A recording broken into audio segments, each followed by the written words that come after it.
Certain spells in Dungeons and Dragons just require a little bit more focus than others. And if a caster wants to keep one active, they need to concentrate on it.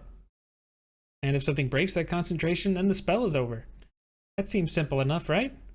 I mean, as usual with Dungeons and Dragons, there are subtleties that are going on there that probably get overlooked a little bit more often than usual, so that's why I made this video.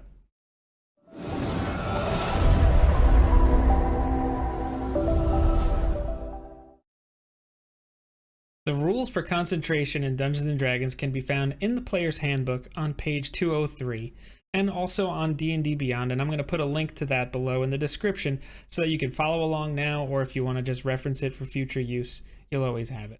If you're not sure if a spell requires concentration, just look in the duration section under the spell's description if you're looking in the books, or if you're on D&D Beyond and you're looking at those spell lists, which are really convenient, there's a little black diamond that has a white C in the middle of it. Lets you know that you need to concentrate on it. Now, there are 3 different ways that your concentration can be broken. The first way is that you cast another spell that requires concentration. What that means is you can only ever concentrate on one spell at a time. So if you're casting a spell like Bless, and that's what you have active, and then you think, hey, Spirit Guardian sounds like a good idea. Yeah, it does sound like a good idea because it's an awesome spell, but you can't have 2 active at the same time, so sorry, Bless. Another way that you could break your concentration is if you fail a concentration check, and by far the most common way this happens is if you take damage. So a concentration check is really simple. It's a Constitution saving throw with a difficulty check of either 10 or half the damage that's been taken, whichever of those 2 numbers is higher. So if you take, for example, 32 points of damage, you would have to make a concentration check of a DC 16. So since that's higher than 10, that's what you would use. And the third and most probably obvious way that you could lose your concentration is if you either die or become incapacitated for some reason because you're no longer able to concentrate. So the spell's over.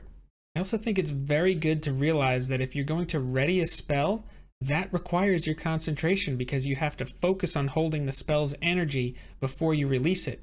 So again, if you're concentrating on something like haste and you want to cast a firebolt on something that doesn't even normally require concentration and is even a cantrip, sorry haste, at least if you want to cast that firebolt on a certain trigger, spell's over. So what does this all mean and how does it relate to you when you're playing Dungeons and Dragons? Well, since you can only concentrate on one spell at a time, if you want to have multiple concentration spells active at once, you need multiple casters to work together. Sometimes that can be pretty tricky when you think about some of the zany things that players tend to do at the table. But if it all works, it can be quite nasty.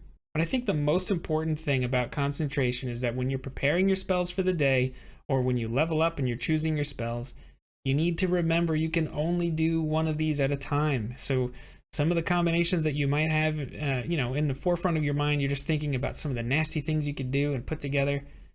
Got to make sure that you're only concentrating on one at a time. So before we go, I put together a list of some notable concentration spells, and I figured I might as well share them with you because these are some of my favorites. As always, please don't forget to like, comment, and subscribe to this channel so you always know when we're making a video. Take care, everybody.